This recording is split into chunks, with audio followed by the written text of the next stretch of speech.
sorry for the delay. Now I've just got to work out how to share screens and stuff. So my name is Kerrie Shaw and I'm the co-convener of this group. So my deepest apologies for the technical difficulties that we've encountered. And thank you for sticking around. So today we're going to be talking about digitisation and the decision to do it in-house or out of house, and how big of a decision that is and the intricacies behind it. So I am at the City of Newcastle. I'm on the Awabakal and Worimi lands, and I'd like to welcome elders past, present, and future into this meeting. So let me see if I can now work out how to share on Zoom. I've gotten really good with um, Teams, but Themes. yeah, it's like, can we not use the same thing, It's down the please? bottom. Yeah. Um, Share screen, and let's pick the screen and go. Okay, so there's my introduction, which we've Yes, it is. covered. Okay, so everyone can see that and everyone can hear me. So we're all good, yes? Excellent. And also, I'd just like to, if you can see on your screen, Chris Redman is joining me today to share his knowledge. Chris works as a digitizer at the Powerhouse Museum in Sydney, and the both of us met when we did a stint at the State Library of New South Wales doing digital preservation there. So we've got a friendship forged in fire with that one. So let's see, are we moving slides? Yes, we are. So to digitize in-house or out of house, how do you digitize your collection? For most people, the decision will be how much budget we have, and then that will determine whether you can do things in-house or out of house. Some of us, we won't have a choice. It will have to be out of house. So hopefully today we'll give you some tips on how to make that happen. So the first things are, what types of items make up your collection? How much budget do I have and what time frame I have? So for someone like myself here at Newcastle, it's like we've built a digitisation lab. I've got some awesome equipment to do things, but I still have to look at what time frame we have and what equipment we bought, and the decisions that were behind that were what we had in the collection. So as a library, our collection mainly consists of photographs, negatives, and print material. So the equipment that I was able to buy services those pieces of those items. So I have book scanners and I have document scanners and I have flatbed scanners for negatives and for photographs. So do we have the equipment budget to purchase it? What percentage of your collection would be digitized by the equipment? Does the purchase of the equipment pass a cost benefit analysis? So the picture that you can see there is of our Cobra A1 scanner. That was purchased because most of our collection is rare, large, and of a delicate nature. So this one, I turn the pages, it cradles the book nicely, and it is an excellent digitizer, but it also comes with that price tag that's attached to it. The thing that didn't pass the cost benefit analysis was a map scanner. We didn't have room for it. We don't have enough maps to justify the purchase of it. What do we do when we're finished with it? And also, it can only digitize maps that are in good quality condition. So there's that option to think of as well. Basically, what's your collection? What kind of budget do you have? Also, people resources, something that we don't really think about. I'm a one-person band. That's just me. But I have volunteers. And as you can see from my volunteer hours last year, they put in a lot of hours. They mostly do photographs and they mostly do negatives. But these are the kind of hours that you need to have put in to actually achieve a vast amount of digitization for your collection. If you've got a smaller collection, buying a flatbed scanner and getting some volunteers or your staff members to do it is probably feasible. If you've got an incredibly large collection, it might not be so feasible if you've got certain timeframes to meet. So we're going to move on to Chris having a chat to us now about some of the other things that he comes into. Hi everyone. So usually focus on video and audio objects rather than sort of the traditional books and photos that Kerrie excels in. So that's going to be a lot of my focus for this presentation. But for this slide, is it safe to digitize your items in-house? So it's always important to put safety first whenever you're working with any material, not even if it's video, audio, or photos, because material does degrade poorly. Objects like old film can have cellulose nitrate, which is a highly flammable material and very dangerous, or you could also be facing something like vinegar syndrome, which is where cellulose acetate starts to degrade, creating a type of vinegar smell. So it's always important to use, your right PPE. And if you have access to one, consult an institutional hazardous materials management plan. It sounds scarier than it is. It just helps you figure out how to handle your hazardous objects. If you don't have access to that, you should really seek out expert help when handling deteriorating objects, like experts in hazards or external vendors, which we'll get to later. And that's especially if you're unequipped to safely handle them yourself. But the important thing here is to put your health and your colleagues' health always first. So whether it's physical or mental health, you can't get the job done without staff. I can go to the next slide, please. So is it safe to send your items off-site for digitisation? So there's some crucial information here. I'm going to try and go as fast as I can, but also as clear as I can. But the first thing is transportation. The environment that objects travel in is really important. If you've got your objects stored in the fridge and it's going long distance, it's ideal to get it moved in a refrigerated couriered vehicle. This does come at a cost, but it does mean that the objects are able to travel safely in their preferred environment. And that's, again, more important over long distances than short. Another important factor is knowing what is leaving your institution. So tracking your objects, whether you part things, for example, as a case and carrier, just ensure that you've got record of what specifically is moving and where it's going. So you can check them off when they return. This reduces the risk of losing objects. And then you can check if what you are sending off-site is flagged for any cultural or organisational sensitivities. If so, this needs to be communicated with the vendor, and an agreement on how it will be handled and must be reached. You do need to understand your budget restraints, or you can use this information to build an argument to increase your budget to possibly cater for it, if that's an option. And the last thing is vehicles. Well, using your own vehicle. Sorry, Chris, can everyone please mute themselves? Thanks. Sorry, didn't think we had to still say that. So with vehicles, it sometimes makes sense to use your own vehicle because it's quick and easy, and it's also a lot cheaper. However, keep in mind that using couriers and work vehicles comes with the added advantage of having insurance for travel. So when you're putting your objects at high risk, when you don't have them insured, and accidents can happen. So we'll jump to the next slide, please. So over the next 7 slides, I'm going to be diving into the desirable attributes that I look for when using external vendors. We've used a lot in the past 5 years. We've had a large digitisation project, and we also do a lot in-house. It may sound exhausting and over the top, but it's also just a good idea to have a list of questions like these revolving around these key points to ask your potential vendors, so you know you're choosing the right people for the job, because these jobs are often rather expensive. So initial things to understand is, does the vendor understand your requirements, and do you understand your requirements? Do you have a specific time frame you need to work towards?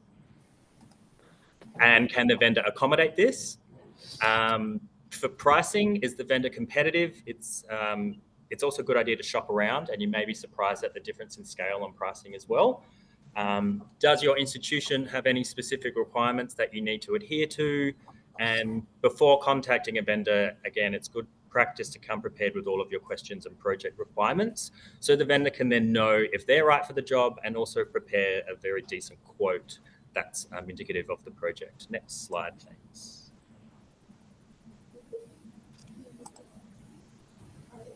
So a big one is your carrier knowledge. Each vendor has expertise in specific formats. So this loops back to knowing your collection. So the more documentation you have, the better armed you are at asking these questions. So understand what carrier formats you need digitized. Is it a U-matic tape? Is it a CD? Is it a floppy disk? There is a lot of different format types out there in the world, and you need to know if your vendor has the capacity to digitize them.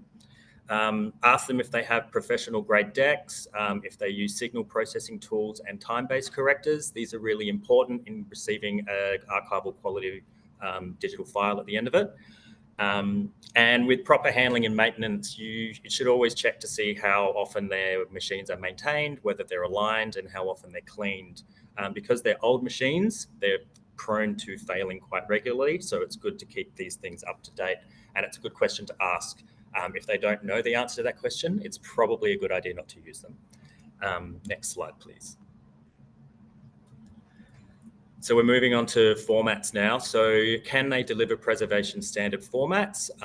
So I usually take note of what the NAA, the National Archives of Australia, and their preservation standards use. So at the moment, I get uncompressed AVI, WAV files for audio, and lossless compressed formats like MKV for film. These standards do change, so it's always good to keep up to date with those, but you should be asking for formats like that because they do come back rather large, but it's preservation standards, so that's, you should be paying for the top dog. Next slide. I'm just going to jump in. One little comment I'll make is that if you can get an access copy and a preservation copy at the same time, that'll save you a lot of conversion time. Yeah, absolutely. And just because someone has a 4K film scanner doesn't mean you should get your film scanned in 4K. That's exactly right. 4K is usually used for exhibitions and access, whereas preservation is the more important one because that's going to be your master for forevermore. The next one is metadata. Do they apply metadata? Do they know about it? If so, will they accept your own schema or taxonomy of your choosing? And how is this presented and how do they do it? This is one that I had to find out the hard way. So it's a good idea just to ask early about metadata, because the more metadata you have on your digital files, the easier it is in the future for people to find them. Checksums and quality control. First question would be to ask if they provide checksums for each individual file. This one is important for me as they're vital for preservation and future proofing. So if I'm not given a checksum with every file, I won't be using that as a vendor. The same thing with the QC or quality control workflow. You should be getting a quality control workflow at the end of the project to detect and understand any errors that were encountered in the project. And this is often just sent through as a PDF. Next slide. So as a conservator, I had to throw in my conservator opinion. So one thing, or many things with conservation is making sure that the tapes or the objects are in a condition to be digitized. So for videotapes, for example, they need to be baked and removed from mold if they're in a poor environment, or they may even need to be rehoused. So I asked these three questions. If they bake their tapes, videotape is something called hygroscopic, which means it absorbs moisture, which results in sticky shed syndrome, and that damages equipment. So it's a good idea for all tapes to have gone through that process, which is essentially just sitting in a dehydrator for a few days. Similarly, with removing mold, doing it yourself is really tricky and time-consuming and very finicky. So it's often just better to send your objects off-site to be treated for mold. And they can often do that at the same time as digitizing because nobody wants to be putting through a moldy tape into a machine. And rehousing, do they need, is your tape case broken? Does it need any replacements?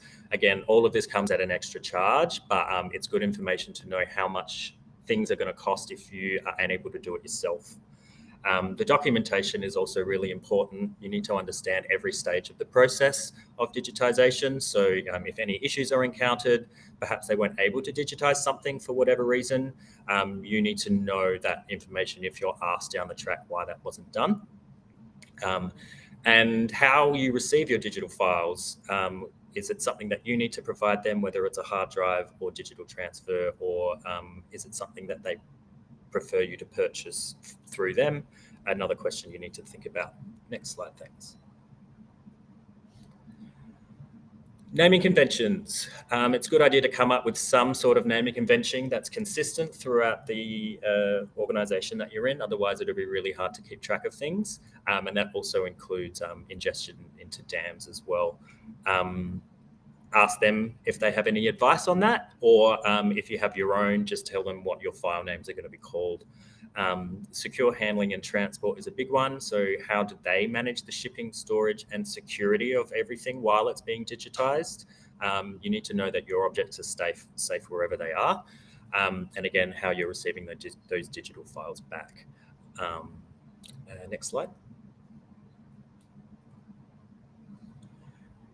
And this one's a big one. Are they reliable? You need to know that you're using a decent vendor that's going to produce good quality work. Otherwise, it's going to be a big loss of money. So we started off when we had a big digitisation project just with a small batch of material to send off to see the result. It was really positive. So we ended up doing everything with them. Or you can also ask for an early content check in early stages of the digitisation. To see how it's going. They should generally be very happy to kind of keep you up to date with how it's going. Your data security and retention, you need to understand the policies on their data backup and how long they keep the files on their own storage, just in case something terrible happens on your end and you may drop the hard drive or it may accidentally be deleted. You need to know that when that time frame is, you can go back and ask them for those files again. And lastly, your reputation. It's good to use people with a good reputation.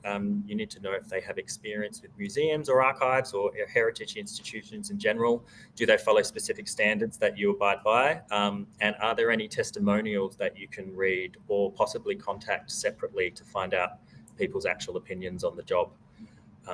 So I'll hand back to you, Kerrie. Sorry, that was quite brief, but... That's okay. We're on a time thing. So basically we have rushed it, and my apologies for that. So in recapping, what do we have? So when you sit there and someone says, oh, the most sort of scenario that I get told about is I work in local studies and someone has said, I want you to digitize all the photographs. So, okay, you're going to digitize the photographs. What equipment do you need to do that? Do you have a budget to do it? Do you have time to do it? Is it safe to do it? And I know we touched on vinegar syndrome and smells and that, but we also need to think about our mental health and some images and some books and some writings and other things are just not good for some of us to see. So that is another thing to be thinking about when you're dealing with, do we digitize it in-house? Is it economical to buy the equipment and do it ourselves? So you've got, your cost benefit analysis that you would do for anything. I have a basement full of books. Melissa, you're not muted, by the way, just saying. I have a basement full of books. So therefore, investing in 2 book scanners, one that can do books that are in good condition, one that can do bigger, more fragile books, was a good investment for our institution. Getting a map scanner and a photography room was not, because we don't have objects. So it's about what have you got? What have you got space for? What have you got budget for? And is it safe to do it? And when you're thinking about choosing a vendor, as Chris has explained, there's a lot to choosing. So it's more than about price.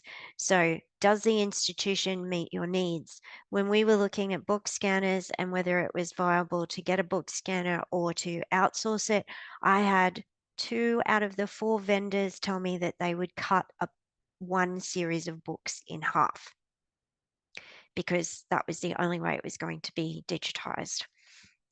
Yeah, I'll just let that one sink in. So, and another one was that, oh no, they all have to come apart. And these were a very large series of books. There's about 5,000 of them, rate books. And they're actually done together with bolts. And so, yes, there's all sorts of issues with that, but slicing them open instead of carefully trying to undo the bolts. So think about the vendor, talk to the vendor. If you're lucky enough to live near one, see if they'll let you go and have a look at it. If they're going to let you go and have a look at it, they've got nothing to hide. Do they meet organizational requirements? Here at Newcastle, we have a thing that says we need to use local suppliers first. And then if we can't find a local supplier, we need to go elsewhere.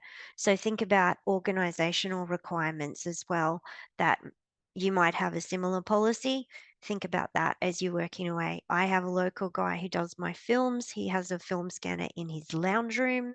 I don't question his life choices, but he comes and picks it up from me in his car, and he brings it back, and he brings it back with a hard drive.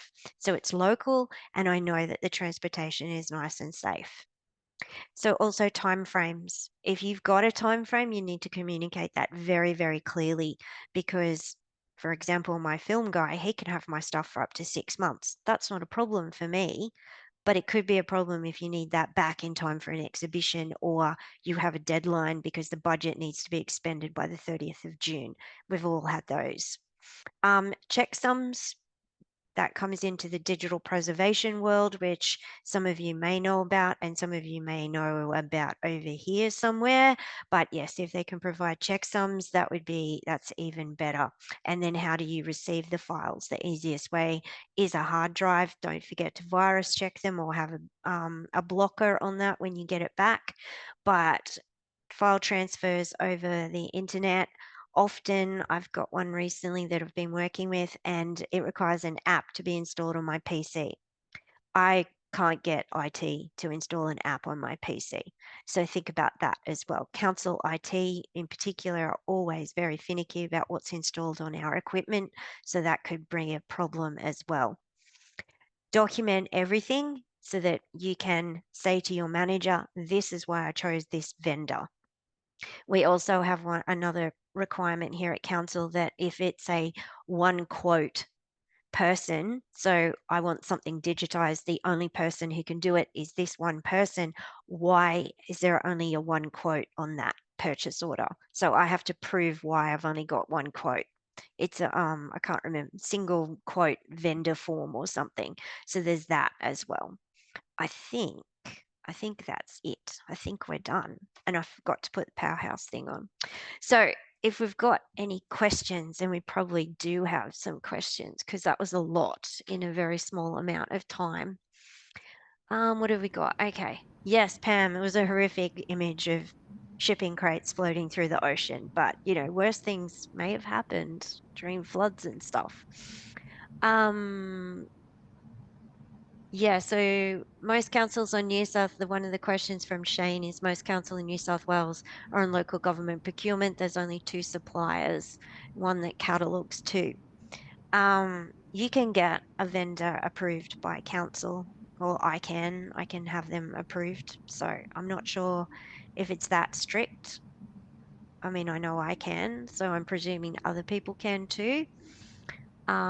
Safe transportation, yes. Oh, yeah, we want mice nibbling on our. Somebody's written it in the chat. I'm presuming everyone can see the chat. So someone's had some newspapers nibbled on by a mouse or some mice because it was left somewhere that it shouldn't have been. So that comes back to what Chris was saying about, just making sure that you trust your vendor. I was using Microsystems in Sydney. I haven't had any budget since they changed hands into Grace, and he would come up in a station wagon and put all his gear in the back of it and then drive it back down the freeway. And most of the time, and this is a sneaky one, the mapping section of council was getting deliveries and pickups at the same time. So if I timed my pickups and deliveries with that, I didn't get charged the pickup and the delivery fee. They did. Yay. Copyright. So the libraries are covered by libraries and museums. I believe museums too are covered by a special digitisation for preservation copyright segment. Yeah. I can't quote you the 5 point whatever it is of the copyright law, but we are allowed to make copies for preservation and to stop the original in a delicate condition being accessed all the time. So we're not allowed to digitize it and whack it on the internet because that's against copyright, but we're allowed to digitize it for preservation needs. Yes. And I think it can then be used for research purposes as well, as long as it's only accessed on premise, on a, Yeah. So on a yeah. restricted terminal or something like that. But there's a few little loopholes there, but essentially, yeah, we're allowed to preserve as we see fit. Yeah, so there's a nice little loophole that if your online collections allows you to have intranet or only accessible within the library on your public access PCs, for example, you can digitize stuff and have it available in digital form on those public access computers because they're being accessed within the library. So, for example, I have a pie in the sky idea of digitizing the Newcastle Morning Herald microfilms to cover the no Google and no Trove period from 1955 until about, when you start getting Google hits in the 1990s. But because they're so big, I have to have somewhere to store them. So it's been a bit shelved for the moment. But yes, you can digitize something and have it accessible within the library without breaching copyright. Yes. What is that? Oh, a Can quick I, overview, can I Pam. just, Yes, we know. yeah, can I just say to the point with Pam's question, a very quick overview. If Pam means just digitisation generally, the last 4 webinars that we've put up on our site, definitely the last one that our colleague Annette Mills ran would be a great place to start to watch what to do if you have no idea to begin, if that's what I understand, for your regional history local project. I have a pretty good overview, but I've been out of this space for over a decade. So I'm trying to refresh myself on everything and trying to get up to date with things like standards and all that kind of stuff. So that's great to know that there is some information already available, and I will go hunting for it because it's a new thing for us. So I'm now turning my attention to this area again and trying to play catch up. So We'll thank you. definitely reach out to Kerrie and myself because we've been there, and obviously Chris is great if you've got video and audio materials as well. So it depends what you've got, really. I think it's a piece of strength. Yeah. Thank you. Yeah, I think that's the crux of it is I was recently asked by someone who's going to set up a digitization lab, how big of a room do I need? And I'm like, that's the wrong question to be starting with. So it's what have I got to digitize? And then what resources do I have to do it? And what resources can I get it to do it? So my digitization lab was built on a state library grant and matched by council. One of the machines was bought with the library's money, and one of them was bought by council IT's budget. So it's a case of budget, time, resources, and what you've got to digitize. And it can get complicated. Yeah, and if I can just add, building on what you and also what Jill said last time about the previous webinar, one of the resources that was mentioned was one on the History Trust of South Australia website, which was dealing with little museums, but also taking them through a lot of those questions, including standards. So there's places that you can check that out as well. Yep, the national libraries, I think it's the National Libraries digitization standards is just a 2-page PDF, and it's got all the minimum standards on it, and it's brilliant to check, and you can go off it from there. I think my message largely is just start small, and anything before 1955, it's out of copyright in regard of photographs. Anything after that, you have to have a deed of gift or be more careful. But, you know, it's largely low risk things. We are frightened of copyright and libraries. We're frightened about putting the wrong Creative Commons license on, but you need to start, and you don't need a lot of equipment to get there. You know, you can even do Adobe Scan. You can use a multifunction device on occasions. We've done all sorts of things until we could build up a case for something. Equipment doesn't equal quality, really. So are there any other questions? Don't be scared.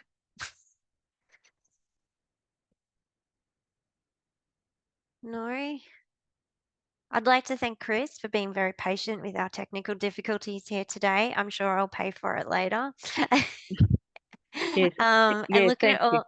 and I'm Yeah. just looking at the background for all of his gorgeous equipment in there. That is just lovely to look at. Yeah, I'm pretty lucky with the access of legacy equipment that we have here, but we still Yeah. have to use vendors because we don't have capacity to have film scanners and things like that because we don't have a lot. So it's not, just doesn't, I won't get the budget pass for that, but we're getting there. It's mainly magnetic tape and floppy disks is what we do in here, and CDs. Yeah. Okay, well, thank you everybody that stuck around and saw us through our technical difficulties. And hopefully the people that had lives to get to and left will come and watch the recording. And my apologies to you for that.